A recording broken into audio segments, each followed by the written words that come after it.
Kung gusto niyo pong malaman ang extra special ng pagluluto ng pamosong panghandaang ulam na ito, ipakikita ko po sa inyo ang version ko. Ito po siguro ang pinagkaiba. Painit po muna tayo ng 4 na kutsarang mantika at idagdag na po natin itong maraming sibuyas. Kadalasan po hindi niluluto ang sibuyas lutuin po natin ng maayos yan.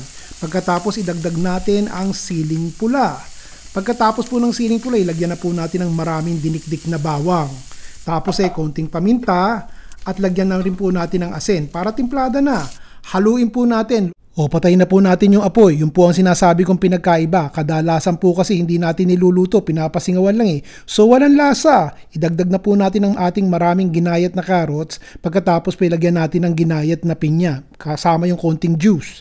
Pagkatapos po lalagyan natin ng sweet pickle relish. Yan pa, at mayonesa para may creamy po ng konti ang dating. Yun din ang pinagkaiba niyan.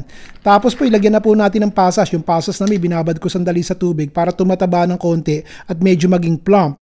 Tsaka po natin idagdag itong mumunang pandesal, breadcrumbs at tsaka po yung ginayat na keso. Haluin nyo po yan, tikman nyo muna.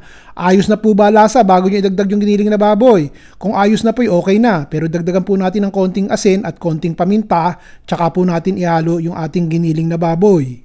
Yun na po yun. Dagdagan po natin ng isang itlog para magkadikit-dikit ang lahat ng ricado. Halo. 2 itlog na po ang dagyan natin para talagang dikit-dikit sila bago natin po pasingawin. Ito naman po ang foil. Ang foil po nilalagyan ko ng dahon ng saging para may konting amoy ba ng dahon pag pinisingawan. Kayo na po ang bahalang tumantya gaano kadami. I-flat nyo po yung ating ricado sa isang banda nitong ating dahon ng saging. Ganyan po, gumamit kayo ng guantes kung ibebenta nyo.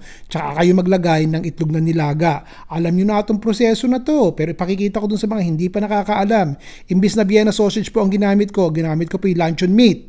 Ayos po ba sa inyo? Yun lang meron ako Dagdagan po natin ng luncheon meat para special na special.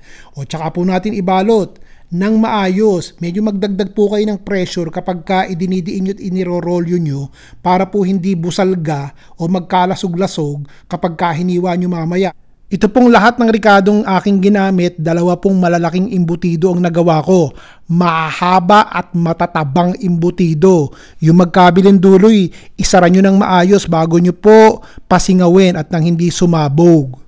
Handa na po ang ating kumukulong tubig sa maliit na kawa. Ilagay na po natin tong ating pasingawan at ilagay na po natin tong malalakit matatabang imbutido. Isara po natin yan at ating pasingawan ng 45 minuto hanggang 1 oras. Palalamigin nyo muna bago nyo po hiwain. Nabukasan ko na po tinanggal yung balat para makasigurado po ako na pagka aking hiniwa, hindi magkakalasog-lasog. Nakita po yung dahon ng saging. Amoy dahon ng saging yan.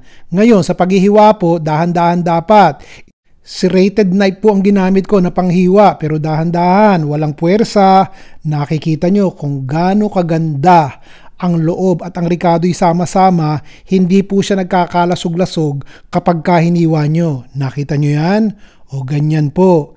Hindi ba maayos? Gagawa na rin po tayo ng imbutido, ayusin na. Naibigan nyo po ba? Mag-comment po kayo din sa baba't babasahin ko Ron, eto mga ricadong gusto ko sanang ilahok mo sa ulam natin sa susunod. At nang medyo mura-mura ng konti at madaling hanapin sa palengke, hindi yung paikot-ikot nahihilo na kayo Saan ko ba hanapin tong nilagay ng mga ingredients ni Ron? Wala pong ganoon. Basta, madaling lutuin, madaling hanapin, boom boom boom. Tapos, kahit pa wardi-wardi, masarap ang lalabasan. Nagustuhan nyo at ng pamilya nyo, yun po importante. Kayo ang boss Ron Vilaro po, bukas ulit.